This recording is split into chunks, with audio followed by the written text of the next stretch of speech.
Good afternoon, ladies and gentlemen, and welcome to episode 249 of the Co-op Podcast. I'm your host, Rich Billy Jr., and today I'm joined by Mr. Gary A. Swaby. How's it going, Gary?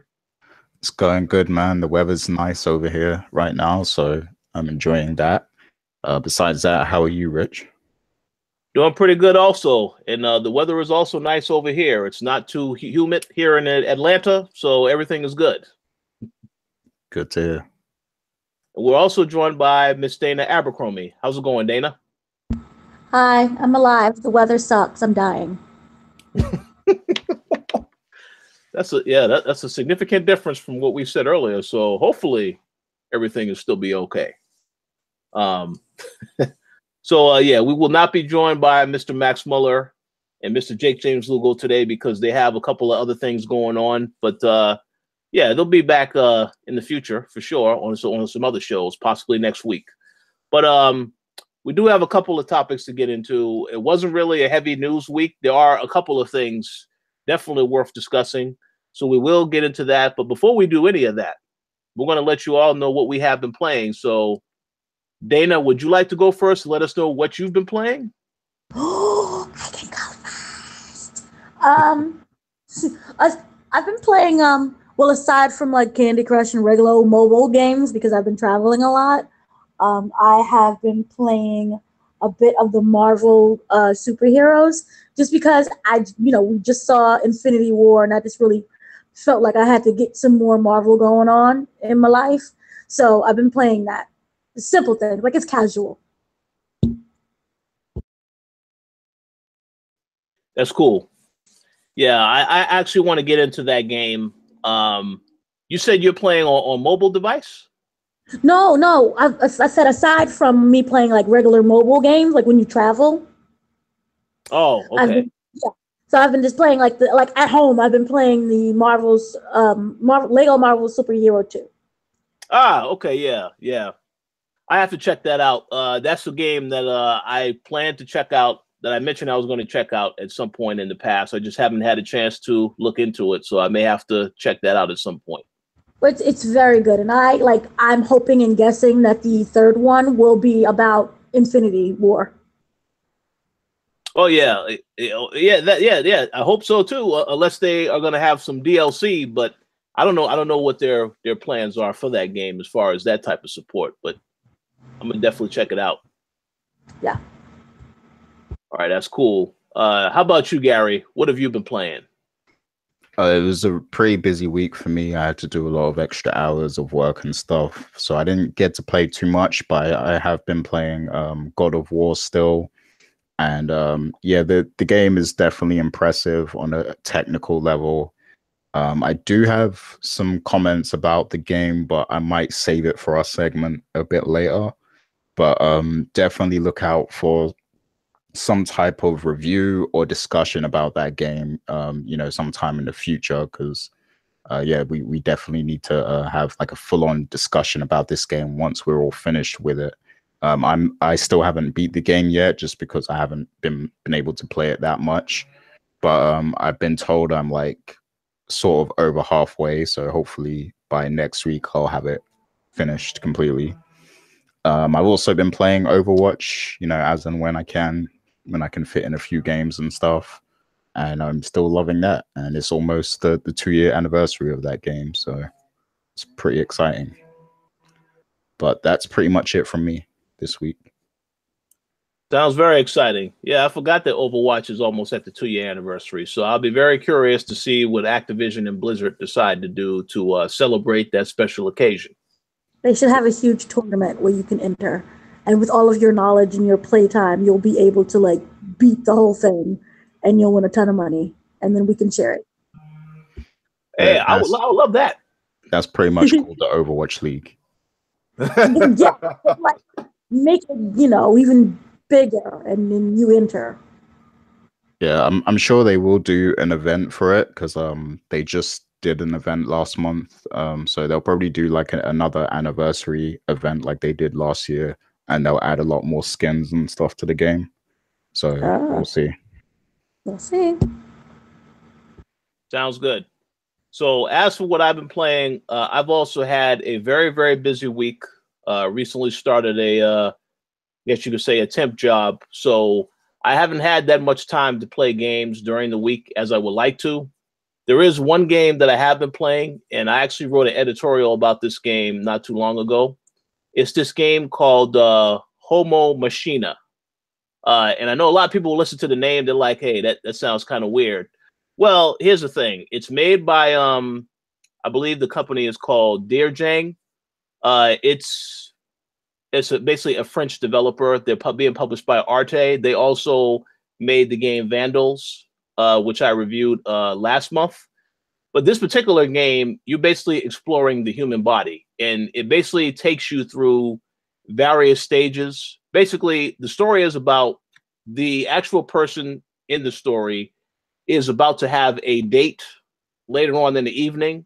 So you're going throughout the day operating, basically getting a feel for how the body operates. Like when the body wakes up, it will take you to various parts of the body, like in terms of, the eyes for vision.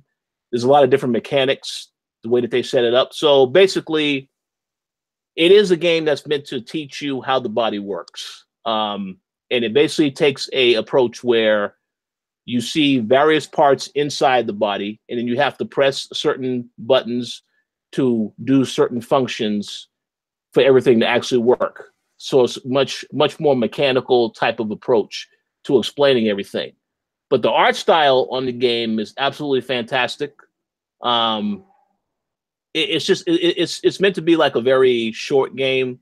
Only will last about a couple of hours, and there's about, I believe, 16 stages in total. So I had a chance to play that while I've been mobile for most of the time, and I will have a review for it. But that review won't be up for at least another week because the embargo does not lift until I want to say about the 16th of May. So definitely look for my thoughts on that game. Then I can get more in-depth because there's certain stuff that I don't want to say too much about it. There are some trailers out there of what the game actually looks like that actually describe it a little bit further. But yeah, I don't want to say too much. But I'll have more to say about that game soon. Wait, what's the game called? No Homo? No. No. It's Homo Machina. And I could be pronouncing it completely wrong as well. It's just the way that the way it's phrased. It could be described many different ways. But it's a very interesting game. I like the concept. I know back in the day, I've seen a lot of cartoons and films where you basically have characters that, they explore inside the body. Maybe they would be, shrink down and actually go into the body and explore. So that type of stuff I'm very into for some reason. And I was wondering if somebody was going to make a game that you're pretty much doing that. And that's exactly what this is. So I would say it's a little out there. I mean, it is a mobile game right now. It's just a mobile game. I don't know if the developers have any plans to bring it to the Nintendo Switch. I think it would be great if it was on the Switch because of the fact that it's portable anyway. But I don't know if they're going to do that. But it is a good game so far. It just looks fantastic. I mean, the art style, visual style of everything looks fantastic. So, but I'll have more to say on that. So, sorry. Oh no, go ahead. I just really quick that the name Homo Machina is that it's basically saying that the human body is a machine. There you go. So see, that's where the name derives from.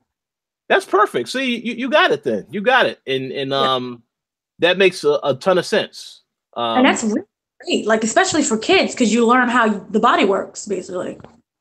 Oh yeah. Now, the one thing that I am questionable about is, the night. Basically, everything is leading up to this night where you are preparing for a romantic encounter, a date.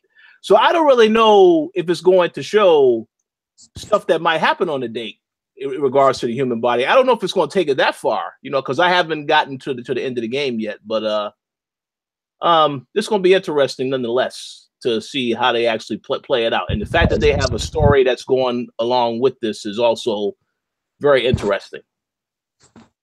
Oh, I'm slightly disappointed. Like I wanted to know at the end of the game, maybe he's like somebody who's like ends up kidnapping her and drugging her and starts controlling her body. Just, that would just be like really great twist, and you realize just how sick everything is. Well, hey, you know what? I'm not sure if that's the ending, but I will definitely let you know how it ends. More than likely, it will be a lot more positive than negative. So we'll see. And like I said, aside from that, at this point, you know, we're in a month where there's a lot of games coming out. I know that Conan Exiles is coming out this upcoming week. I actually was supposed to be reviewing that game, but I don't have, you know, a lot of the, because they released an early version of it on the Xbox One for the people who were in the program. The final version is not out yet. It won't be coming out until launch. So at some point in the future, I'll talk about the game because I have to get the final build, which I don't have yet. So I'll talk about that game. And of course, we also have Detroit Become Human coming out later this month. So I do plan on picking that up as well. So I will have a lot more to say about a couple other games. But just for this week, I really haven't had too much time to play anything outside of the game that I've already spoke about. So stay tuned. There definitely will be more to talk about in the future. I will say that much. So that pretty much concludes what we have been playing for this week. We're going to go in and we're going to jump right into the main topics. So first topic we want to address is that there was some news revealed recently that Remedy's mysterious new game will be at E3 2018 here next month. So Gary, you feel free to let us know more details on what, you know, if Remedy has said anything else about this news, or is this just speculation that it's going to be at E3? Well, it's just a confirmation basically that they do have something to show at E3. Now, obviously we don't know what that is, but I guess there's, you know, hints of certain things they could be working on that have come out over the past few months. What we do know is that they don't have an exclusive partnership with Microsoft anymore, so they are free to publish, you know, a multi-platform game, and they also own the rights for Alan Wake. So, yeah, that's something, you know, for us to it's a point of discussion for us, I guess, you know, whether they're actually going to revisit that game or if they're just going to create something new, you know, because they are a developer with a lot of respect, a lot of respectable titles and everything. Quantum Break, I never heard that it was a bad game. It's just that I guess it was kind of overlooked, or, you know, it wasn't really talked about much. But it looked like a decent game. What would you say, Dana? It wasn't a memorable one. Yeah, I mean, I didn't play it, so I have no idea, you know, how. I do have something to say on that, because I actually reviewed the game on the website. Yeah, I agree with Dana. It wasn't memorable. The game itself was okay. The one thing that I really noticed about Remedy is that, you know, in a lot of these games that they make, they still put something in the game that is a reminder or in some way connected to Alan Wake, because even in Quantum Break, they had the same TV show that Alan Wake was watching as a show that you can actually watch in the game. You know, certain stuff when you pass by a TV and then you turn on the TV and the show was there, and the show was there. So I understand that when they made Quantum Break, Microsoft had the initiative of, they wanted to basically have a game that also integrates TV, because they were getting really behind TV when they announced the Xbox One in the beginning. So the way they integrated the TV show with the game, I thought that was very, very well done. But again, because Microsoft has completely changed their whole direction because of the backlash with the TV programming being the main focus instead of the gaming, that is why I think a lot of people just didn't really care too much for this game after the fact. But it's still a good game. It's just, as Dana said, not memorable. So Alan Wake, to me, is the game that they have wanted to make. I know we've seen a couple of interviews in the past that they've had in which they said when they were approached by Microsoft to work on another game for Xbox One, they wanted to make Alan Wake 2 at that point in time. And Microsoft said, no, we need you guys to work on something different, something new. So now we see how that turned out. And, you know, I don't really know how well the game sold. If it, you know, I mean, I would imagine it had some sales. I don't know how well it sold on Xbox One. I know it was on PC, so it probably sold better on PC by default. But whatever this new game is, I don't think it's Alan Wake. I mean, I don't know if it's Alan Wake because I know they've been wanting to work on this for a while. They kept saying it's coming back. But obviously it depends on the right timing. Also know that they take a long time to work on these games. So I have no idea what this game is, but very curious to see when it will actually be at E3. One thing I do know is that now they're making games for every platform. So if this game is shown at Sony's conference, that'll be a very interesting response. I could already see people having some complaints. The Xbox fans especially may have some complaints about that, but really it shouldn't be any complaining because they have already said they want to make games on other platforms. So we'll see what happens. But yeah, I mean, whatever it is, I'm looking forward to it. They're a great studio. It's just that I noticed that almost every game that they make sure they have some reference in that game to Alan Wake. So makes me wonder why don't they just work on Alan Wake instead then? But it all depends. We'll see what they do. So Dan, did you have any thoughts on Remedy showing their game at E3? Alan Wake, still awoke. Like that's literally all I care about. Or it could be weird. Remember how you said there was a TV show inside the game? Maybe maybe it's based on that show. That's possible. So it's a spinoff, and it could work. That's definitely possible. I know with Quantum Break, the ending of that game, you know, they could have easily done another game in the series, or they could have easily had a spinoff, but I don't really know how they would approach that particular thing. There's certain characters in the storyline is not, I don't really know if they're interesting enough where you need to make another game. But yeah, if they want to do something completely different as another spinoff, I'm totally all for that. I'm just curious to know what exactly they've been working on. So we'll see about that. I did have another question, but Gary, did you have anything else you wanted to say on Remedy? Yeah, just to give a couple more details. So at the moment, it's being it has like a code name. It's being referred to as Projekt 7 or P7, and we also know that it's going to be published with 505 Games. So Remedy has partnered with 505 Games to release this game. So it's interesting to see that Remedy is also working with new publishers now. And this makes me wonder whether we could ever see Remedy work with Rockstar and make another Max Payne game. Because in my opinion, they made the best Max Payne games, to be honest. Like the first Max Payne was incredible. Second one was okay, not as good as the first. The third one was really good, but it was, you know, completely different because it was Rockstar. You know, they fully developed that game, and it just had a different kind of tone to it, even though it had the bullet time and all that stuff. But I would like to see another Remedy Max Payne game. So I hope that now they're free agents, I hope we get to see them collaborating with many other publishers and stuff to create different experiences. I think that's definitely possible. That's a very good insight right there.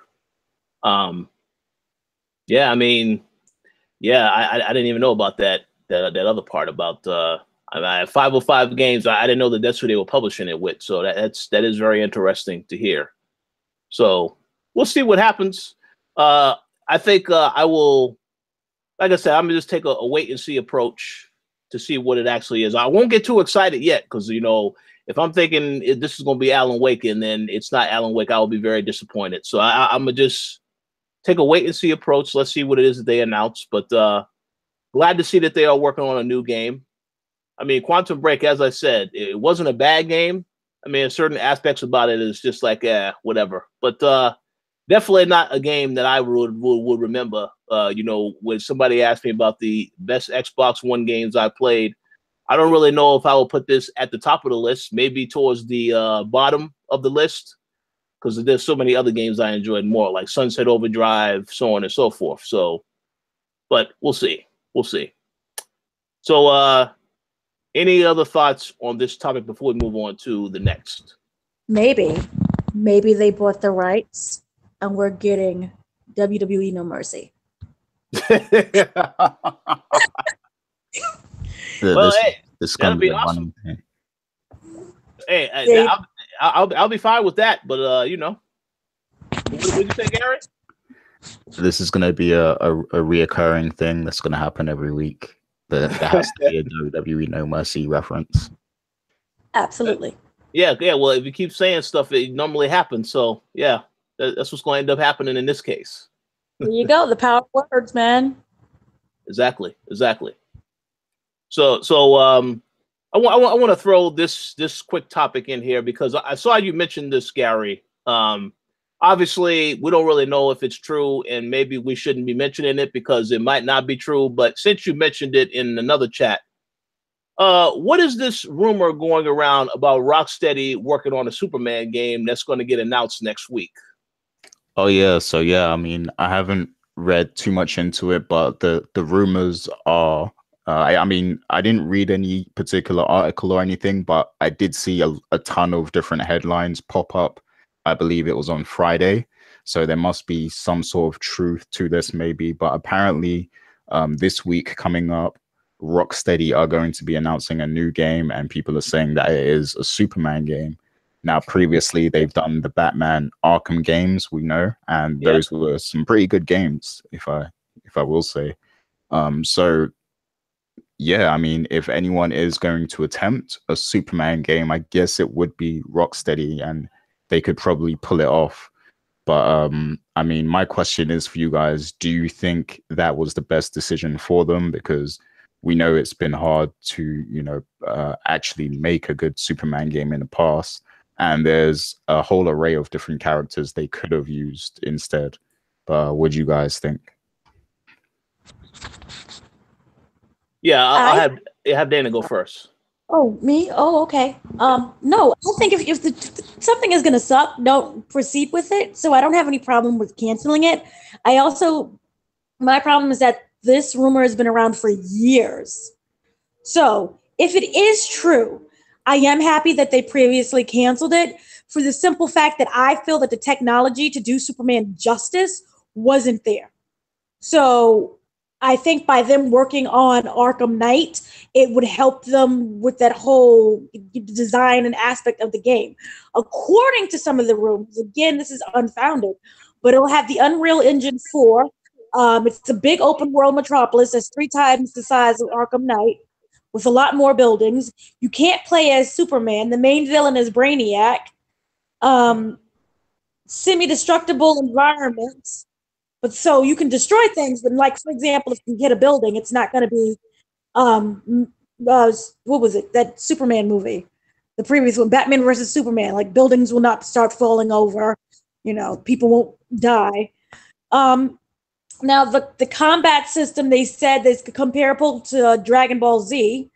You can punch someone, you can zoom towards them, you can keep repeating that.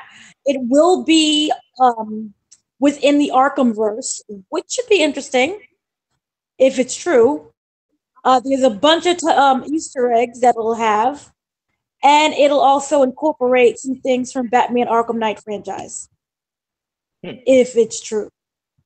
And they released some of the artwork, if it's true, and he looks really menacing. He looks like, you know, he's been being Superman for a while, and he's just sick of people's stuff. So, like, he had no problem with snapping your neck. So. Yeah, I wonder if this is the reaction that the character has after he sees how horrible that the DC movies have been as of late. So he wants to take his frustration out on everybody in the world as a result. He looks like, you know, he's a serial killer. He looks like one of those. Remember American Psycho? He looks like American Psycho. But it's true. If it's true. If it's true. One thing I will say about this is, yeah, I don't know if it's true. I guess we'll know this week for sure, whatever the new game that they are working on. But I will say this: one thing that I especially love about these announcements that happen so close to E3 is that the likelihood of the game being at E3. And I recall that when they announced Mortal Kombat X a couple of years ago, we saw the reveal, whatever, and then we went to E3, and it was actually at E3, and I was like, well, wait a second. I was a little surprised that the game was actually there. We actually had an appointment to see it because it was a situation where we got an email, and they didn't say what the game was. They just said, we have a game, an unannounced game. No, it's going to be at the show. That's a big deal. So we got an appointment, and lo and behold, that was the game. So I love these type of situations here because likelihood of it being at E3 is very high. I don't really know what Rocksteady has been working on. I know people have been wanting a Justice League game is also. So if this is the Superman game, I'm fine with that. I know Tony Polanco will love that because he's somebody who was a Superman fan, and I'm pretty sure he would enjoy this game if it actually exists. But yeah. Whatever Rocksteady's working on, I'm looking forward to it. I will say that with the last game, and I think I said this on the show a couple times.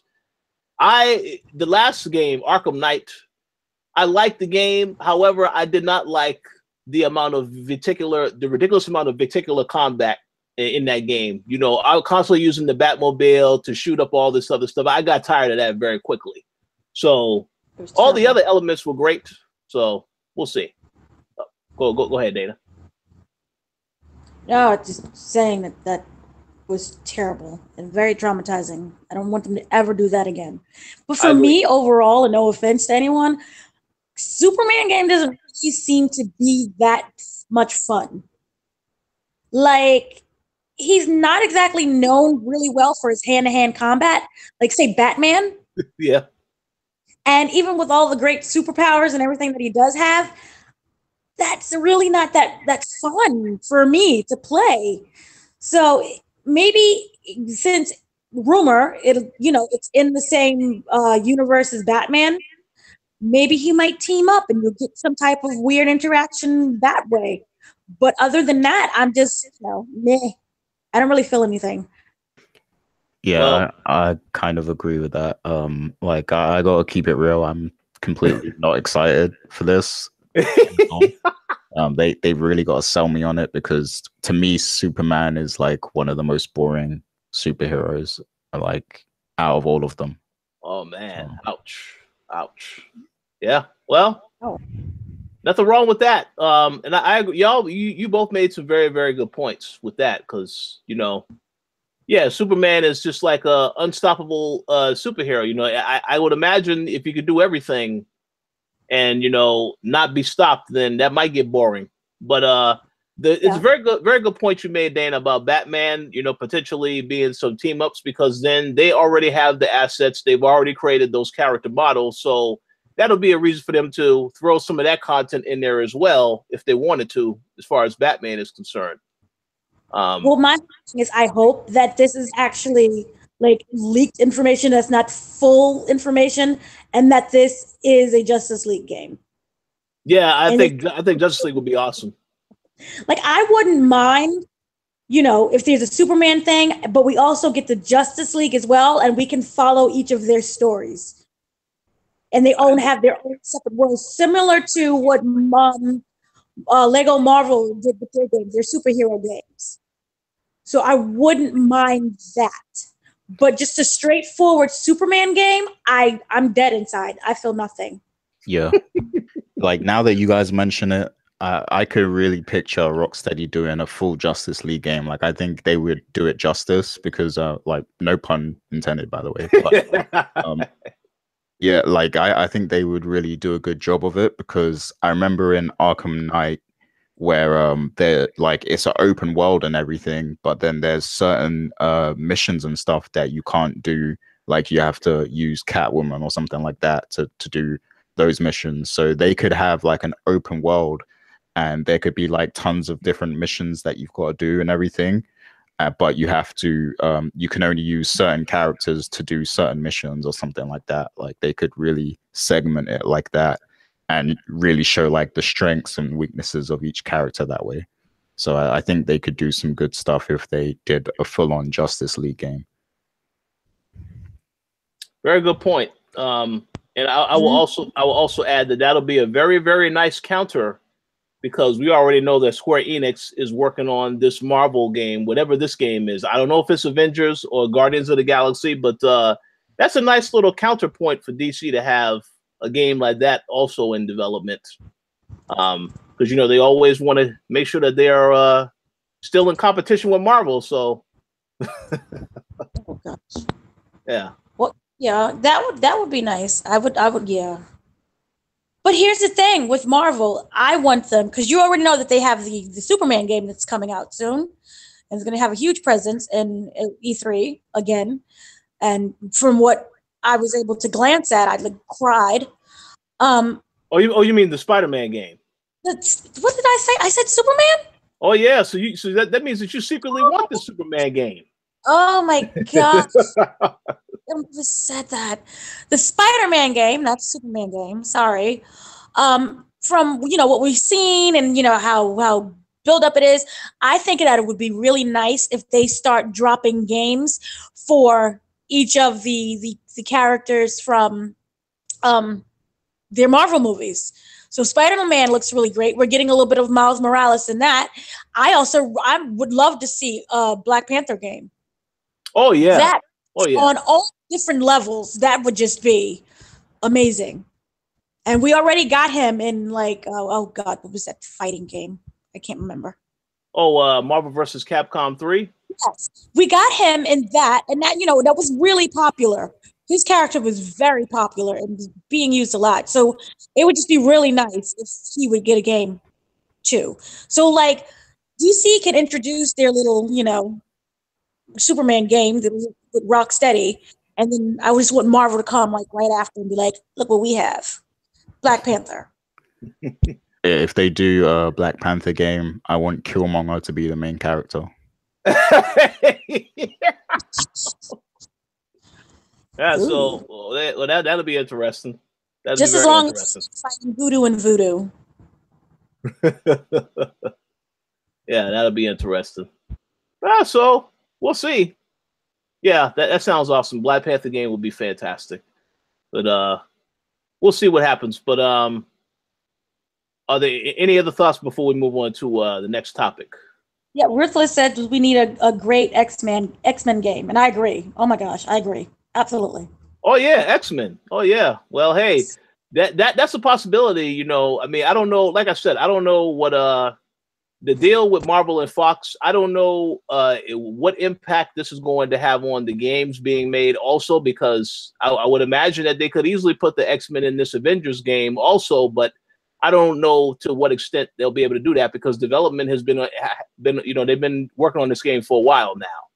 Well, a little while, not that long. So, but we'll see. It's always possible in the future, and I do agree. It's a very good prediction by Mr. Ruthless Kid. Yep. And also was mentioned Spawn. Oh yeah, Spawn. Man, yeah, I used to love that comic series. I really, really love the HBO animated series that I wasn't supposed to be watching because I was too young to watch it, but I found a way to watch it anyway. So yeah, I would love to see that come back in some way, shape, or form, whether it's by a video game or whatever. That'd be awesome. We'll see. All right, let's move on to the next topic. And I know Gary did say he had some more things he wanted to say about God of War, but we did receive news this week that God of War has sold 3.1 million copies in just 3 days. So, wanted to get your thoughts on this particular news. And Dana, how about you go first and let us know what you think about it, because you actually had a chance to interview some people who have actually worked on the game. So yeah. Oh, it's so well deserved. It is, because one, not only is it an amazing game, and I'm happy that it, you know, wasn't overlooked. Obviously, it wasn't going to be overlooked. This is, you know, the name alone. But I'm just happy that they was able to pull it off. And, you know, just the mechanics, the look, the story, everything about it. The kid wasn't like super annoying. So many things that I worried about when, you know, you watch the trailers and you hear about the, you know, what's going to happen with the game. I'm happy that it ended up working and that everything was really good. So they deserved the success. And I hope they sell even more copies. And, you know, next week we get 3 million. And because that was just in what, 3 days, you said? Yes, Yeah. in just 3 days, look at what happened. And then with the power of the word of mouth, because I know a lot of people are waiting for the reviews. So the review's already out. So who knows what's going to happen, you know, next week. They could sell even more than that. So I'm very happy for them. They deserve it. They really do. And speaking with the actors, you know, they poured their heart and soul into making this, you know. So it's very wonderful when you have such a passion for it and you pull it off, and then the fans are just so grateful and generous towards you. So good for them. And Christopher Judd is amazing. And I, you know, was able to like briefly speak to him in the middle of outside. But he's just very grateful for everything. And his voice acting is just incredible. And his you know, he does the motion cap, but he's fully acting out all the scenes with, you know, with everyone. And just to watch his performance alone is captivating. Everyone did such a great job. So yay them. That's awesome. I agree. How about you, Gary? Any thoughts on this news? Yeah. So first of all, I just want to say, like, this great news. I'm glad it's selling this much. It's a great game. They definitely, you know, put a lot of work into it from a technical standpoint, you know, and in terms of visuals and the voiceover talent and everything like that. You know, they put a lot of hard work into it. So it's good that, you know, there are the sales are so good and everything. And props to Sony Santa Monica. I do want to say something though. So like, I want to be clear. I want everyone to know that I think this game is great. It's a really good game, and you know, for all of the reasons I just pointed out, you know, the visuals, the voice acting, you know, the mechanics and everything. Like, it's a really good and polished game. I just have to be completely objective, you know, because that's just how I am. So yeah, I'm over halfway in the game, and I do have to say that it is slightly repetitive at times. Like, it's like, you know, it's the same kind of formula. Like, you go to a new part, you beat up some bad guys, you know, you move on basically to the next part. There's a puzzle, and then, you know, you rinse and repeat a little bit. And like, it gets repetitive, and this might just be because of how I'm playing the game, because, you know, with my schedule and everything, I've only been able to play like an hour here and an hour there and everything. But usually in those hours, I'm doing the same thing like as I did the previous hour, I've noticed. So I don't know if it's, you know, just me or if anyone else out there has felt like that. But to me, it does, like, in terms of the flow of the game, it does seem a little bit repetitive. I'm hoping that as I get further into the game, things significantly change and there's some huge plot twists, and, you know, there's a lot of, you know, different challenges and stuff like that. And we actually really get to see Kratos tested, you know, to his limits and everything. And I'm hoping that they also play up the bond between him and Atreus a lot as well as we get into the latter parts of the game. But I guess I just have to kind of play it more and find out. But yeah, I will say, based on what I played so far, it's repetitive. The most standout moment for me has been the fight, the first major fight, you know, the boss fight with the stranger. That's been the most standout moment for me. And to me, that moment hasn't been matched yet, you know, since I've been playing. So yeah, that's what I will say. But I do need to finish the game. So, you know, don't fight me, guys. Don't bash me too much based on my opinion. But yeah, it is slightly on the repetitive side, in my opinion. Well, I know after hearing this podcast, Sony Santa Monica, they may be coming out directly after you, Gary, for those last comments. But no, I you know, Yeah, I haven't really played too much more of the game, only because I've had a busy schedule the last couple of weeks. What I will say about what I played so far, and I did play up until the encounter with the stranger. I thought that was a fantastic boss encounter, and it just came out of nowhere because I wasn't expecting anything. Because prior to that, you know, it didn't feel like your typical God of War game. But then when you have this encounter with this guy, and it just keeps going on and on and on. Now that was awesome, fantastic. But to me, I think the game is pretty great, pretty fantastic, worthy of the praise it's gotten.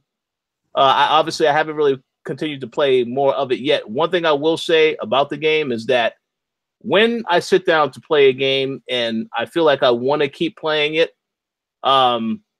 it's very, very easy to get sucked in with a game like this, because it is a game where once you start playing it, you want to play it and see the story through to the very end. Just in my case, I wasn't able to do that because, I have other things going on at the moment. And like I said, I had just started another temp job, so I haven't had the time to really devote to playing games quite as much. But I definitely will finish it before E3. So then, at least when I go to E3, I'm pretty sure I have other conversations with other people there that have played the game and so on and so forth. But yeah, I think the fact that it's doing well sales wise is great, fantastic for Sony Santa Monica. We obviously, I obviously want to see all these other games that they're releasing, because the thing I think about this is that it has sold 3.1 million. That's fantastic. That's great. There is a part of me that thinks that the Spider-Man game, though, I think that's definitely going to surpass those numbers in the 3 days, because of the fact that it's Spider-Man, and that is open up to an even wider audience than God of War is. So I think Sony is, they're doing very well with these games. I'm very curious to see, this game continuing to sell, how many numbers it's going to sell in total by the end of the year. That'll be interesting. But yeah, I think it's well deserved so far. Pretty much all the high praise it's gotten. It's great. So I'm happy for them. So that's all I had to say. Any other thoughts on this particular topic before we move on to the next? Okay, Grandpa Gary, I bet you think that there's too much fighting in Mortal Kombat.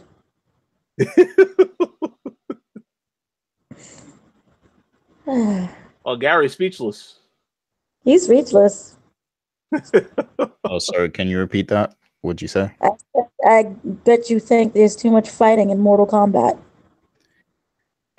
Yeah, fighting games are repetitive, and usually when I get a fighting game, I only play it for maybe a month max, like Mortal Kombat or something, and then it gets old after that. So it's like I said, it might just be how I'm playing the game. Like maybe I'm not mixing up my fighting enough or something, or I haven't upgraded enough or something like that. So it just feels like the same hack and slash to me. But yeah, I'm just saying, there's good and bad, with everything, with every game. So I just wanted to be a little objective and point that out, because I don't really see many people saying anything bad about the game. Okay, Grandpa. And it got perfect 10s at a lot of places, and I'll save that. I'll save that for later. Oh, wow. Okay. But it's a great game. Let me be clear, it is a great game. It's definitely one of the best games this year so far, and one of the best games on PS4. Well, yeah, they haven't really there's a couple other PS4 games that will be out later this year, and of course next year. The only like I said, so far Sony's done an excellent job with the game, so I got to give them props on that. And very much looking forward to seeing how all these other games compare in sales. But I'll be very curious, very, very curious to see how them Spider-Man sales numbers are looking. Because this is what Gary will say about the Spider-Man game. It's a really great game. I really loved it, but it's too much web slinging. There can never be. With so much web slinging. You have a god, and the other one is too much fighting. No, there can never be too much web slinging. That's always cool. Too much though. It's way too much web slinging. Like, my God, can we create a Spider-Man game where he doesn't web sling? You need to audition for the next Harry Potter movie or something. Yeah, that's funny. That's funny. Oh well, we'll see. But yeah, congrats to Sony Santa Monica. Glad the game is being so well received across the board. And when I finish it, you know, we definitely are going to have to do a podcast discussion on the game once we all have finished it. I want to give a shout out to the Throwdown crew because I believe most of them have finished the game. They already had a spoiler alert, so we're a little behind the curve, but we'll definitely have some type of discussion in the future about it. I guarantee that much. All right, so now I'm going to pass the mic over to Dana because I believe that there's a couple of topics that she wanted to discuss regarding entertainment. And then, of course, yeah, another upcoming game that we're all looking forward to in this chat. So, Dana, the floor is yours. Oh, yay, floors. All right. So, first off, and has seen by now, grossed $1 billion in 11 days. And is already on track of beating the DCEU, all of their gross totals. So, good luck, Marvel. That was interesting. But yeah, everyone should see it.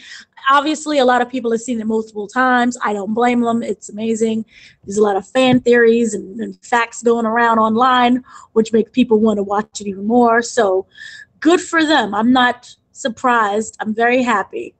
Lego Marvel Superheroes is getting a Black Panther Trouble in Wakanda movie. Well, more is like a short. The DC universe, so basically what it's going to be is it's going to be a small shorts. It's 5 shorts that's going to debut on Disney XD on June 3rd. You can also watch it online at first, starting at May 11th through the Marvel HQ. So people who have that service can watch it first. Now, what it's going to be about is very simple. Basically, Black Panther is in Wakanda, and you get to see that, you know, being king is really tough, especially when you're also Black Panther. But Thanos arrives from outer space and threatens to destroy Earth. The Black Panther leaps into actions and defeats him with the help of the Earth's mightiest heroes.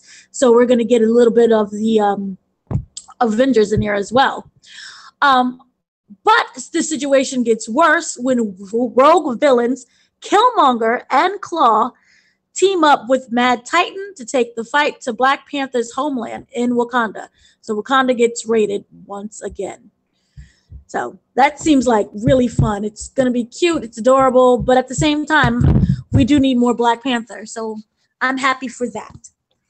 The DC Universe has finally decided what their name is going to be during their digital service, which they still haven't released a release date for, but it's going to be, you know, an online service with all of their DC Universe movies, animations, shorts, TV series, anything, except for anything that aired on CW currently. So they will have, for example, see if they were on season, I don't know what they were on, season 5 of Gotham, you'll be able to watch, like, say, 1 through 4. So no different than what it's like on Netflix.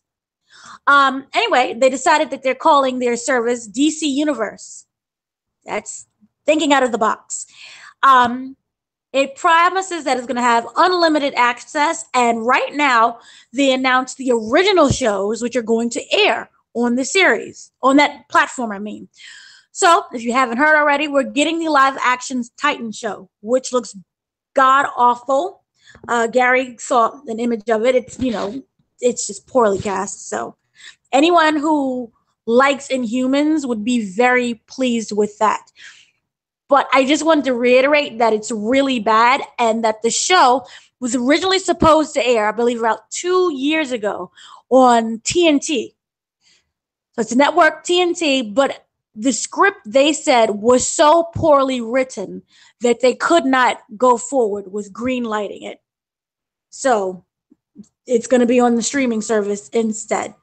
Now, those who don't know, Titan will headline the service and will follow Dick Grayson as he leads a band of new heroes featuring Starfire, Raven, and more. We're also getting the third season of Justice League, dubbed Outsiders. So anyone who's really excited for that one, I know there are a lot of Young Justice fans. You're finally getting another season. Also, with Young Justice Outsiders, it's going to follow the heroes fighting against any type of meta-human trafficking and terrifying threat that it creates for society caught in the crossfires of a genetic arm race spanning the globe and the galaxy. So, whatever that means. Also, we are getting Swamp Thing. It's going to be a live-action version of Swamp Thing.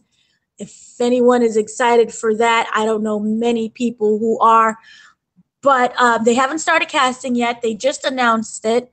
So, live action Swamp Thing.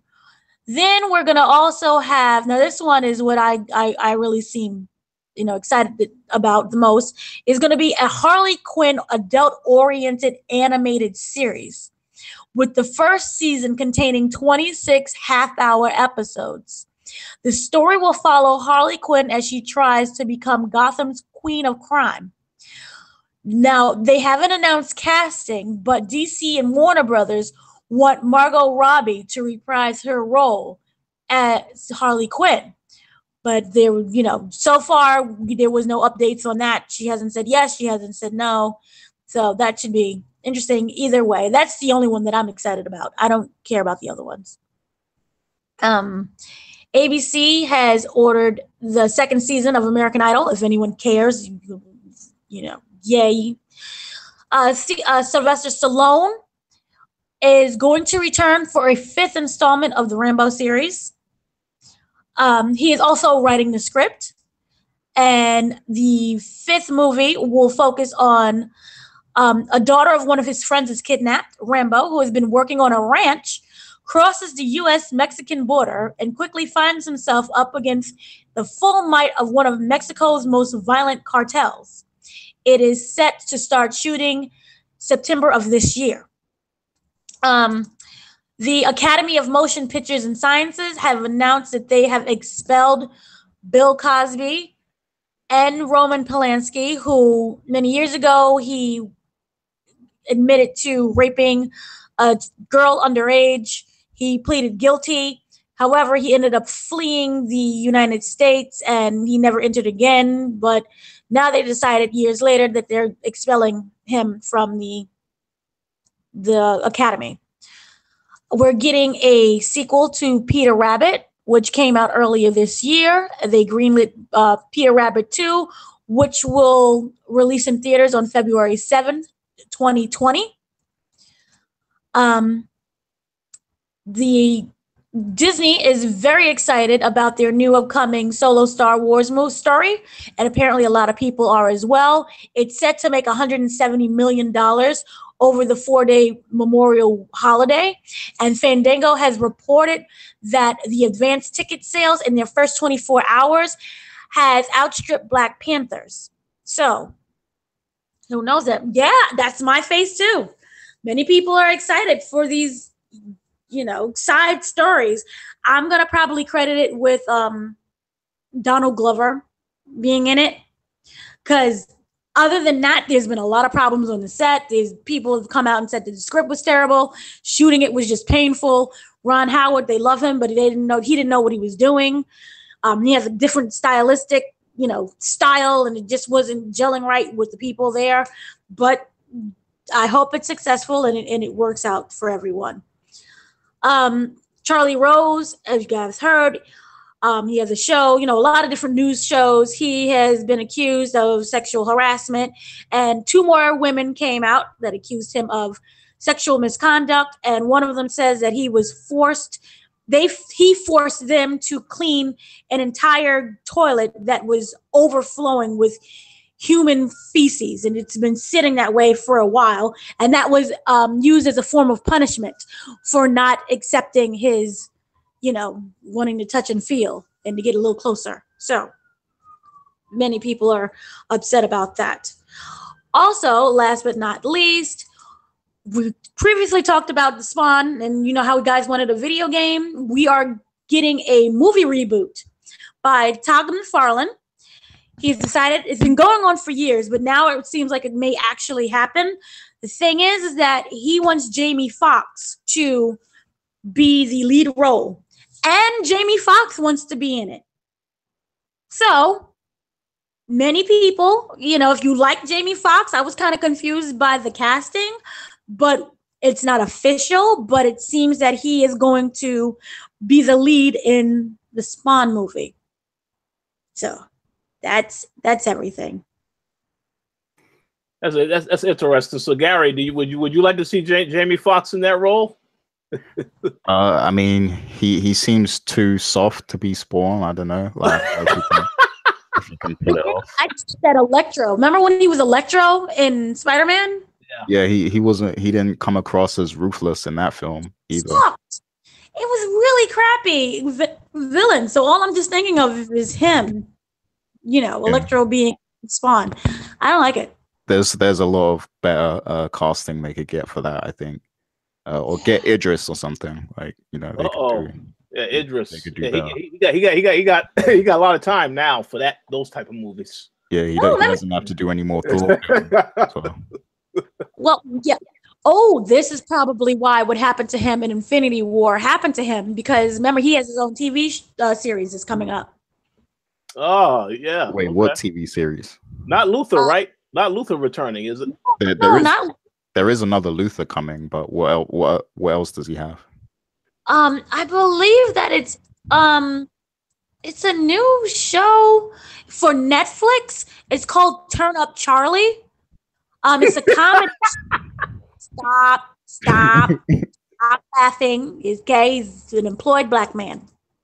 Get your money. No, it's a comedy series that he will star in called Turn Up Charlie. It follows Charlie, a struggling DJ and internal bachelor, who discovers a final chance at success when he reluctantly becomes a manny to his famous best friend's problem child daughter. God, that sounds awful. That Netflix has ordered 8 episodes for the first season of the half-hour series, and production will begin this May in the UK. So it's a UK show that's going to be on Netflix. Awesome. I'll definitely watch that when it comes out. I do want to say, like, Idris Elba did such a great job as Stringer Bell that I support anything he does. So I'll definitely be checking that out. And I will add that he does a great job, even though this show will more than likely be canceled by Netflix after the 8 episodes. But no, continue, Dana. What were you going to say? I think so. I believe Idris in real life also does DJing. Remember, wasn't he a rapper at one point? Yeah, he DJs. And he's stop laughing. He's an actual rapper or a singer. Yeah. So maybe it was inspired by him. Yeah, he's a rapper. So he actually he has like things out of him. And he wasn't bad. I remember him now. Yeah, no, he wasn't bad. He's a rapper and he DJs in real life. So maybe this, he's drawing from inspiration. And it would be interesting to find him, doing comedy. Because we've seen him be so menacing and, these dramatic roles. I would like to see him in a comedy. Oh, yeah, it's definitely going to be interesting. So I look forward to seeing this show on Netflix. It just sounds like something John Cena would do. Remember when he was, or Vin Diesel. So now he's going to be a manny DJ. Okay. I really wouldn't compare John Cena and Idris Elba, but yeah. For me, it's what you mean? I think John Cena's well, hold on, Gary. You can't make that comparison because both John Cena and Idris had a bad relationship situations that have been publicly put out there for everybody to see. And how great of an actor John Cena is to make the whole world actually think he was in a relationship with Nikki Bella. Yeah, that's a good one. International news because your relationship is over, and people thought it was real. Like they really think him on Total Divas is real. So there you go, Oscar winner right there. And remember, he was in an Oscar-nominated movie. That's true. So True. Idris doesn't have a Oscar yet, so yeah. he just have an Oscar. Why doesn't he have an Oscar? He needs an Oscar. Because they didn't think is important to give him one for Pacific Rim, so that's why. So. Ooh, shots fired. Yeah, no, he hasn't really been in good movies like that. But I'm sure he has a Razzie for his performance in Dark Tower, because that movie was no. Oh, and to add on to his the comedy series, it is 1980s. It takes place, so he has like the whole Jerry curl afro thing going on. Oh, okay. Oh, yeah. Okay, that's gonna be interesting. Yeah. Well, see, it was based on his real life, so good for him. Sorry, that explains. Go ahead, Gary. I did have one more comment about one of Dana's topics. I also have a comment too, so you go first. Okay. Yeah, for the DC Universe thing, to me it kind of seems like they're just throwing a bunch of stuff we don't want on there. So like I feel like that's a bad way to sell a new service, like because nobody's asking for this Titan show, and by the looks of it, it looks terrible. It looks low budget. It's so bad. It looks awful. Did you see the image? You saw the image. Did you see it, Richard? Because they have her. It's just poorly dressed. Her costumes look like they don't even fit. The wig is just awful, and she looks like one of those ladies of the night. Maybe like a sad stripper, or a person on Love and Hip Hop Atlanta. So that's interesting. Yeah, it's just. All right, so I do have one other comment to make, and then we'll move on to the next topic. In regards to the Han Solo movie tickets, now outselling the pre-orders, outselling Black Panther. I think that's interesting. I went to go see Avengers: Infinity War yesterday for Free Comic Book Day with my other friends. And he made a very interesting comment. I'm gonna give him a shout out to my friend Dustin. He says that, obviously we already spoke about they had issues with that movie in the past where it had to get reshot. He said that, Donald Glover really is one of the main people that you see marketed with this film, either him or the chick from Game of Thrones. So he's wondering why they just didn't make this a Lando film instead of a Han Solo film. But I don't know why, but I will say this: Donald Glover's on fire. And everybody, y'all need to watch Atlanta if you haven't been watching that show yet. And also, he did SNL, and he wasn't bad. I mean, the sketches were bad, but he wasn't bad. Yeah, he also released a new video and has an album coming out later this year, apparently as well. So, yeah, this guy is on fire. So definitely support his stuff. But that's all I was going to add. All right. Let's move on to the next topic. This topic, this is a game that I know that Adam is looking forward to this game. I know that Gary's looking forward to this game because Gary didn't play last year's game, so he did tell me he's going to make it a point to play this year's game. We're talking about WWE 2K19. So there were some new details that apparently came out about that, Dana. Did you want to share what the new details are? No, I want to keep my secrets all to myself. Basically, it was accidentally announced because people don't know how to keep a secret and they get really happy and they want to have social media followers. I don't know. The game sucked previously, so maybe they're trying to make people excited for this one. It started filming already. Well, shooting, not filming, but shooting. Some of the wrestlers are already in the booth.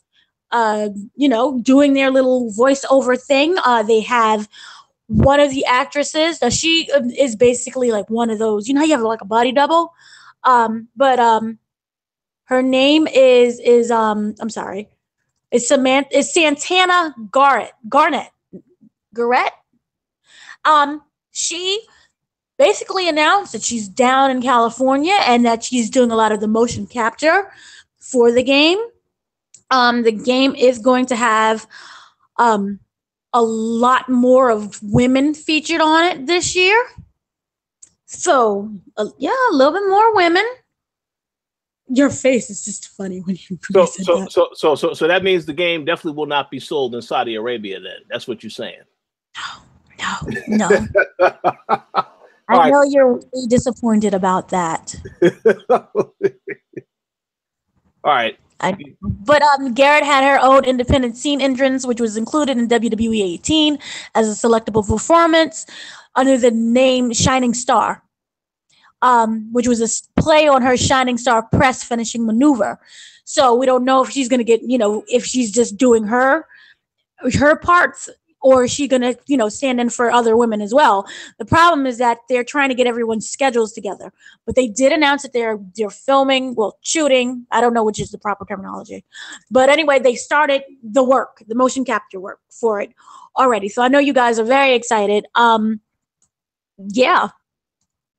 That's mainly all that we know, is that it begun, and, it requires a lot of scans, and just like the previous one before that. Okay. And Hogan will not be in the game. Ah, okay. And also Baron Corbin, he finished his voice work. So I know you guys, Sarah, excited for Baron. Well, I will say this, and this is just a disclaimer to 2K. If they ever watch this video, I'm pretty sure I will talk about this again on WrestleCast once we have even more details. But they need to make sure that there should not be a Switch version if they can't get it right. I think it's ridiculous they released a Switch version of the last game and released a patch that didn't fix anything. So I know Adam has complained about that, so I would say they need to be held accountable for this type of stuff moving forward. If they do that again, that people should not tolerate that and not buy it or support the game whatsoever. Right. So, but yeah. But here's the thing. Oh, can you hear me? Yeah. Okay, here's the thing that people are missing, that Baron Corbin tweeted out. He posted a picture of himself on his Instagram page and then deleted it. But of course, obviously people captured it. He is in the booth doing voiceover work. No other version of 2K WWE had voiceover for the wrestlers. It was just the commentators. So we're getting better voiceover stuff. Maybe backstage things will happen. Who knows? Maybe not a better game, but yay voiceovers. If they decide to do that, that'll be interesting to see exactly what they do with that type of stuff. But I will say this though, in regards to what you said about the commentators, they actually need to really do their research and make sure that the right commentators are commenting on shows. There is no way in hell Michael Cole should be commenting on an NXT show when that's not how it is in real life.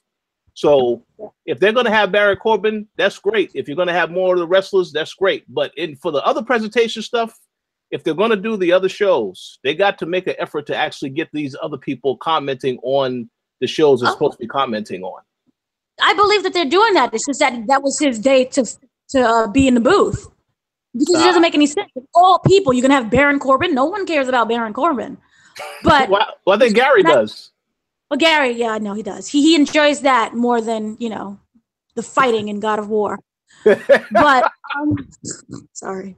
But the thing is that it could also mean that they're going to improve career mode, because for me, it was just dead inside. All you had to do was just read text. Yeah. So, to have them do the voiceover, make it, it's going to add to, it's feeling more realistic. Now, I wish this was improved gameplay, but so far, baby steps show that we might get 1% or 1/16 of 1% better game. I hope so. I mean, all that does sound promising, and I hope it is a better game. I think that, you know, although 2K will never do this, I really think they need to let this game take a break one of these years and give it the proper time to actually make a quality product from start to finish. Because every year they don't have enough time to really put out the best product possible.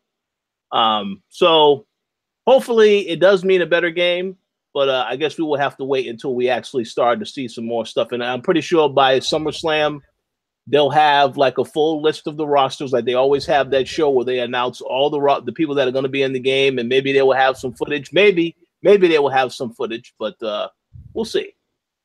But until then, I'm very much looking forward to the game, because I want to see if it's even possible for it to be even more worse than it was this year. So, and I think it is possible. So, we'll see. Okay. Any other thoughts on? Yeah.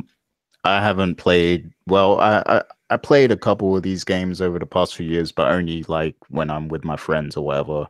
Like whenever we meet up, we have a couple matches just for jokes, basically, to make fun of it. But I do want to say that the only way they would get my interest is if they bring out another game with GM mode, or if they just bring out a game that is GM mode only. Like, because I feel like that was the best thing that ever came to one of these WWE games, besides No Mercy, of course. But you know, in terms of features for these, you know, WWE SmackDown / 2K games, I feel like GM mode is the best thing that ever happened, especially because, like, if you are a wrestling fan, you're so frustrated with how the product is being run at the moment that you just want to do it yourself, and like you want to make it perfect. So if they give us a GM mode now, I feel like it would be incredible. Like, there's so much they did that. So I really wish they would just bring back that feature, and I'm not sure why they don't understand that a lot of people loved that mode. I agree 120% with that comment, because I recall playing GM mode, and the fact that you had to manage the contracts, and if you didn't have a certain amount of money, then you would lose, you know, you would lose the possibility of having certain people on your show. Plus, you were competing with the other shows. So it felt like it was great. When people get injured, they're actually away for a period of time. You can't use them. It felt like that's how it should have been. So I would like to hope that they eventually would bring that back. But, you know, I've been saying this for the last 5 or 6 years. I mean, we haven't seen it. So I don't know what they're doing. I will say that I'm very disappointed that 2K took on this license, and pretty much it's the exact same product that it has always been prior to them taking over the license, because they haven't done anything. You know, we can say that they improved the graphics to some extent, maybe a little bit of an improvement, but they haven't really done anything with this series worthy of being called a 2K game. So they have a lot of work to do. And anytime that I think about this game and I look at what they've done with the NBA 2K series, obviously Visual Concepts is developing that, and that's a different studio from who was developing this game. But Visual Concepts helped out on the graphics recently for this game. So they have to be held to a higher standard for making these games more meaningful. And that whole thing about the devs not updating the rosters, not updating certain stuff in the game, that really is just ridiculous, because with NBA 2K18, every single time something happens, there is a constant update. If a player gets injured in real life, he's not in the game until he's actually back in real life. So I don't understand why they're not going to really look at this product the same way, but we'll see what happens. As Dana said, maybe they should just bring back No Mercy, and then that will solve all issues. But I don't know. I don't know what the hell they're doing. Thank you. Just answered. That's all I asked for. Please. Yes. Updated roster, No Mercy engine, No Mercy game. That'll be totally fine. But we'll see. All right, let's move on to the next topic. And we have 2 final topics to get into. This is another topic related to E3 2018. And Gary, you maybe know a little bit more about this topic than I do. But CD Projekt Red is supposedly bringing another new RPG game to E3. So, Gary, can you please elaborate more on this particular topic? Because I was under the assumption that Cyberpunk was going to be at E3, but I have no idea now because I didn't hear this news. Yeah, I mean, many people are saying that this actually is going to be Cyberpunk, you know, the rumored game that they're showing. But we do also know, because it came out in recent weeks, that they are working on another RPG game that's going to come out around 2020. So people are speculating, you know, whether possibly we might see Cyberpunk there, but then maybe they'll also announce the other game as well at one of the press conferences or something. Or, you know, people are wondering if it's just going to be one of these games that we know that they're working on. I think the best bet is that it's going to be Cyberpunk, and it might even be playable on the floor or something like that. And people are guessing that Cyberpunk is going to release in 2019, which would be great, honestly, because I feel like we've been waiting for this game for a very long time, and we haven't even seen anything about it. So I think it is about time we do start seeing this game. So it makes sense that we will see it at E3, probably at probably either Sony or Microsoft's press conference. I think we'll probably see the game. But whether we're also going to get to see the other game they're working on or not, that's the real question that's being raised. And I remember we speculated on what that other game could be before. You know, maybe another Witcher tie-in game or something. Or maybe it's something completely different. We'll just have to wait and see on that. But I wanted to know what you think, Rich, because I know over the past few years we've, you know, been to see CD Projekt quite a lot. So I know you probably have some thoughts. Well, first and foremost, I do want to give a shout out to CD Projekt Red, because as you mentioned, I recall that one time we went to E3, we had an appointment to see the Witcher.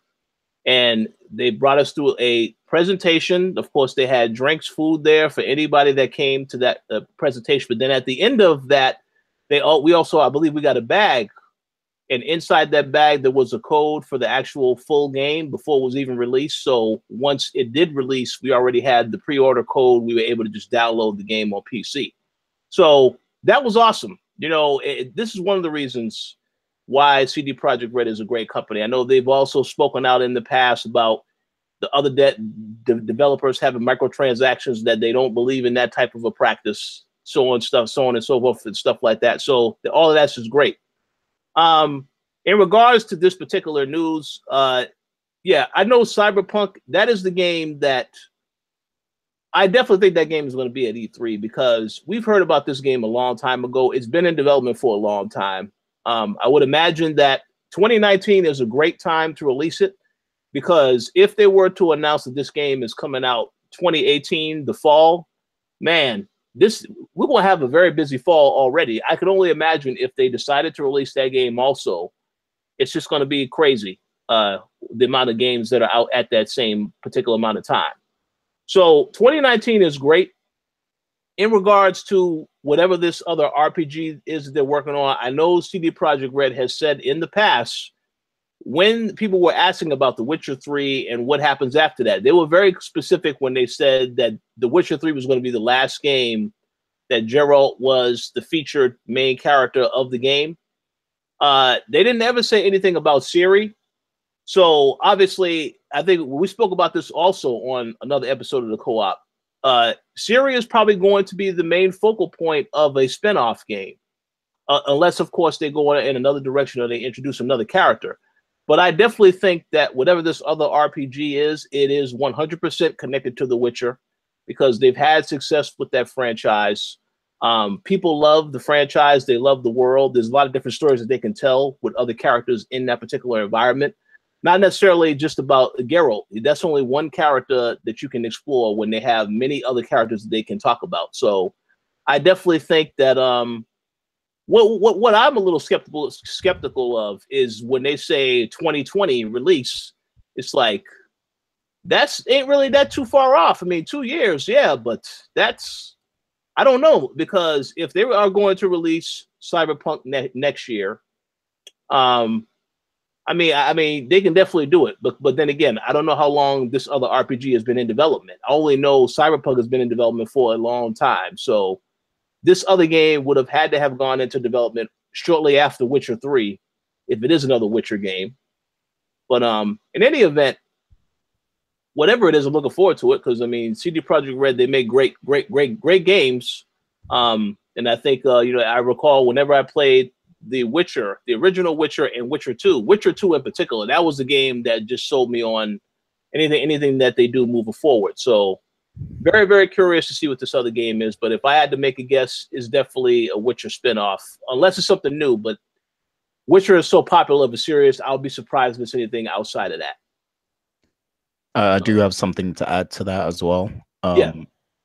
There were recently headlines saying that the Witcher TV series is coming out in 2020 on Netflix. So that would be like perfect timing to release something Witcher related as in terms of a game, because then they can cross promote. And that's true. So that's a very good point. Wow. I didn't know that series was coming in 2020 either. So, I mean, I knew it was in development. I know that they had already decided it's 2020. So that's interesting. That's great. Good news all around. So, Dana, you have any thoughts on CD Projekt Red? No one ever remembers my entertainment reports and when I say about The Witcher and it's coming to Netflix. But that's okay. I want a spinoff. I mean, it's great. You're going to have a new game or whatever, but no, I want a spinoff. So that's what I'm hoping and wishing that it is. But we don't know. And also, I don't want them to make any type of release date announcements just because I don't believe in them. Because as we've seen from other games and other studios, sometimes they don't happen and they end up falling through and we end up, like that Kingdom Hearts where we're still waiting, or Final Fantasy VII remake and we're still waiting for the game. So I just want a sequel or a spinoff. I'm good with that.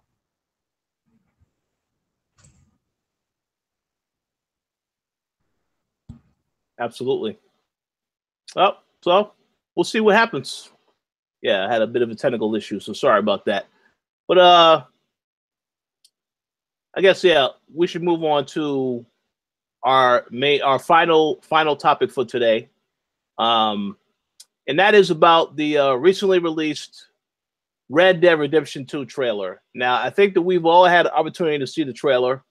I know I did see it. I did post it on the website as well. So I'm going to start off with you, Dana. What did you think about the trailer?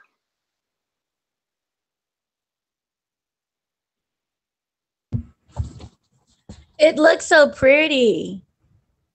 And I like the fact that it's a prequel. And I like the fact that it's set right in the beginning of 1899, I'm going to say. I felt history. I think it's 1899. Yeah, that's correct. Okay, yay. Gosh, it just looks so good. I like everything about it so far.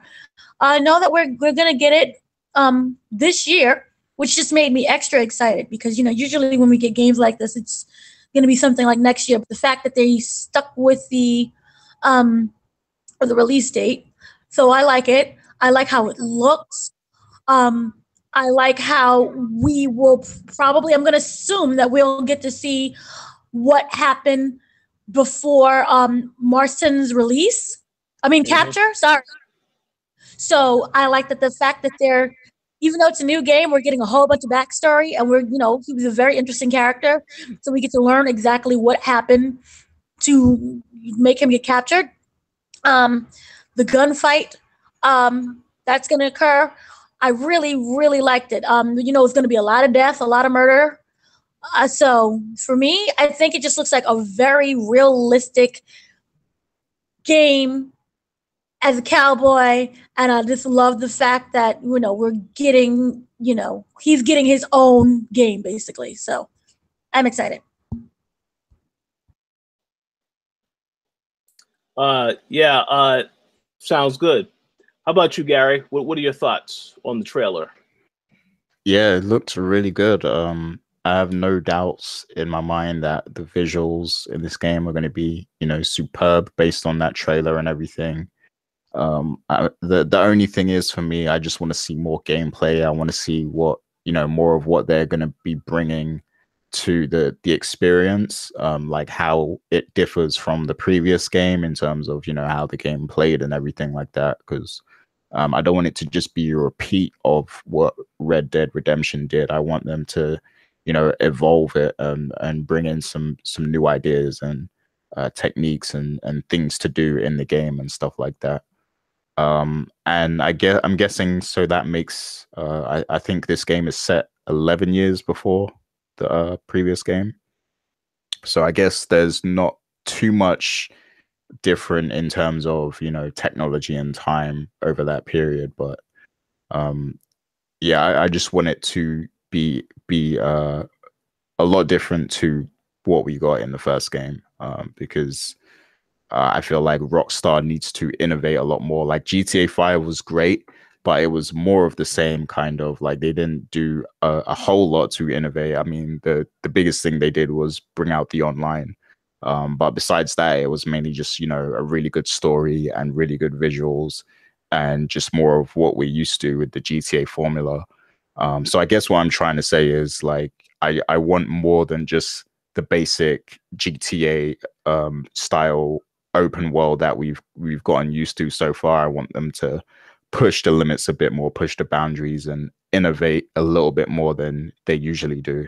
Because, they tend to just give us the usual open world stuff with a new story and better visuals and stuff like that. And I want this game to be incredible and generation defining somewhat. And for it to be generation defining, it needs to bring something completely different to the mix. Because, we're kind of spoiled with open world games. So, like, we've seen all of the, all that can be done with that genre. So I just want to see them do something marginally different than what we've seen. Yeah, I mean, that sounds good. I agree with a lot of what was said. Go ahead, Dana. No, maybe he'll end up joining Vanderline's gang. Vanderlyn line? Yeah. Line. So yeah. I see the only thing that I mean, obviously there's a lot more of the story that has to be explained just from just the trailer. The only thing I was confused, because I read the description of the story, and basically, you play as Arthur Morgan, who was a part of that gang, and as something happens in the game that now forces you to make some decisions about whether or not you want to stay aligned with the gang or go your own separate way. I'm very curious, how they're going to tell that story, because the everything that I saw in the trailer looks fantastic. Obviously, as Gary said, I want to definitely see gameplay, because I think all of that we saw was cinematic stuff. The gameplay, I'll be very curious to see how, what the difference is going to be, although I still think it'll be impressive. But yeah, in regards to them just being an open world, it's going to be very interesting to see how they take what they've learned from Grand Theft Auto 5 and GTA Online and implement that into this game, because obviously we know GTA Online was a success. That is, I think, one of the main reasons why everybody is still picking up GTA 5, because of all the online support for GTA Online. So I'm very curious to see how they're going to take what they've learned from this last game and bring it to this game. But obviously you have to make certain changes to it, because set in a different time period, a totally different game. So I'm just very curious to see how they actually implement that into their overall system. I know we spoke in the past about the Battle Royale phenomenon that Gary is also a huge fan of. And that more than likely will be in here, I guess, to some certain extent. There's going to be some type of thing that's going to feel like a Battle Royale. It obviously won't be called Battle Royale straight up. But I'm just very curious to see what they actually bring to the table. But in terms of what you said, Gary, about it being genre defining, I know that a lot of times we look at a Rockstar game, it feels like it is a major event because they don't release a game every single year. It always takes them a long time to release whatever they're working on. So it definitely feels like an event, but I do agree with you. It definitely has to be something about this game that has to feel different and unique for it to get that particular title. With God of War, you know, this completely changed the way that you look at a God of War game, because the other God of War games, it was always done from a different perspective. And it just felt like it's a lot more violent in nature in terms of how you just ripped apart enemies. And I remember God of War 3, all the horrific death sequences that you did to these bad guys, stuff like that. It just felt like it was a different type of game. So this God of War released this year, if a lot of this game feels a lot more like certain elements of a Zelda game, with the different quests and all the puzzles and all this other stuff that's going on in the game. And then, of course, the different point of view, plus the fact that he has a kid in it also. It's just a lot about this game that just feels different. So I can see why people would say they feel as though it is a game of the generation. So I'm curious to see now what Rockstar is going to do with this game so that it also feels like it's something totally different and unique for this particular generation. So we'll see. I'll already predict Gary not liking it because there's too many cowboys. Nah, that's not gonna happen. Yeah, I see what you're saying, Rich. But like another thing I really hope that they focus on is the heists and stuff, because they can do stuff with heists set in that era, I think. So, and we know that was a big part of what made GTA Online so popular. So I hope that's something they bring into this game as well. I recall they had the shootouts also. Like I think it's, you know, the first one to grab the gun and shoot the other person. So I would imagine that'll probably be returning, as well as a lot. You know, you go play those casino games, so on and so forth. A lot of that stuff will be in there as well. But yeah, you're right. It's going to be very interesting to see how they implement this stuff, because again, we saw what they've done with the last Red Dead game. That was a fantastic game. So I'm very curious to see what can you do differently to make this experience feel a little bit more unique. There was a rumor of it being multiple playable characters. I don't know if that's accurate or not, because Rockstar hasn't said any other details about this game yet. So that would make sense if you are playing from the perspective of different members within the gang, or you get to see certain parts of their stories and how it is intertwined in this story. Yeah, that can make sense. But again, I don't really know any of that information, because they haven't really revealed any information besides the trailers themselves. So we have to wait on all of that. But I definitely am excited for it. So we'll see. But any other thoughts on Red Dead Redemption 2 before we wrap up? Not from me. Yeah, just don't suck, and you know, don't have any problem. We have to delay it. Oh, I hope not, because they said multiple times now, October 26th. So if they delay it now, that'll be very disappointing.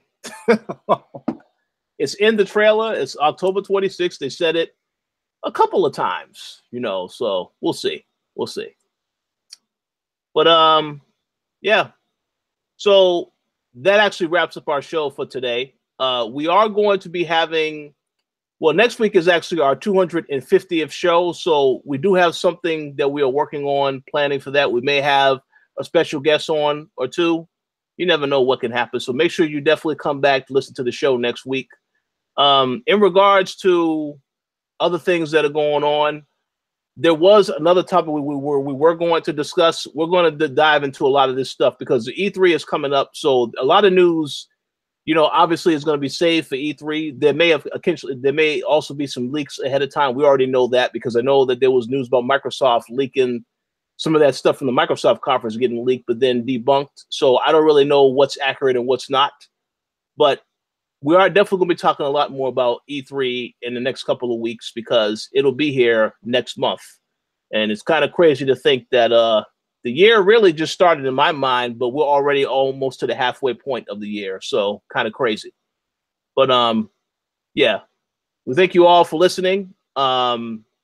Stay tuned for more news, more information, more previews, more reviews, and of course, more podcasts. But for shout outs, Dana, do you have any shout outs that you want to give?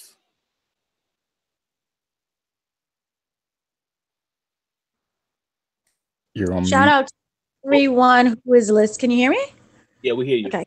Shout out to everyone who is listening and continues to listen to us and keeps up with what we're saying. So, yay. Absolutely. Shout out to everybody that was watching live today, or if you're listening on the download. We appreciate the continued support. And as I say, definitely stay tuned for more coverage and content. There may also be a giveaway soon that's going to be announced relatively soon as well. So stay tuned for that. I don't want to reveal any surprises quite yet. But we appreciate your continued support. And Gary, the floor is now yours for the shout outs. Yep. So before I get to the shout outs, I just want to let everyone know, because I know it went up after we recorded the last show. So I want everyone to know we are working on a new Ask TK. For those who don't know, Ask TK is where we put, a member of the Coalition team in the hot seat, and we allow you guys to send in questions that they have to answer. Basically Dana Abercrombie is doing the next one, and we already have some questions for her. The post is up on the site if you want to, drop in some comments, but you can also comment on this video on YouTube or comment on the actual podcast when we publish it on the website. You can drop your comments in there too, and I'll include them whenever we do get around to recording the episode. But just keep sending in your questions. It could be anything you want to know about Dana personally, in terms of how she got into the industry, or with the website, or her interest in video games or books or TV shows or movies. Like literally anything you ever wanted to ask, go ahead and ask Dana, and she'll answer it for you. Keep it clean. Keep it clean. Yeah, keep it clean. Ask me anything. Jeez. Clean. Yeah, and any silly or troll questions will be omitted from the list. So yeah, keep it clean. But besides that, get into the Patreon shout outs now. So big shouts to M. Collins, Sean Gority, Stephen Ferron, Mauricio Aguilar, Himdil, Fergus Mills, Miguel, and Antonio Rogers. Big shout outs to all you guys, and thanks for your continued support of the Coalition. Look out for, a lot more exclusive stuff in the next few weeks, especially, I'm planning some stuff for E3, because me and Dana will be basically on, the home team, because we're not going to actually be at the show. So we're going to try and work on getting some extra content up on the Patreon for you guys, as well as, regular recaps of all the events and stuff like that everyone can see. But big shouts to all the supporters, and thanks to everyone who joined us in the live chat today. Shouts to Ruthless Randoms, Miguel, Am the Boss, and I believe there was something else. That's it. But thanks for watching, guys, and be on the lookout for all of the future content, and we'll see you next week. Absolutely. Thank you all for the continued support. Last but certainly not least, if you are planning on watching WWE Backlash tonight, we actually have our last episode of WrestleCast is a prediction show. So definitely check that out if you are into WWE and wrestling, even though we already know it's all fake. All right. We'll talk to y'all later. Have a good week.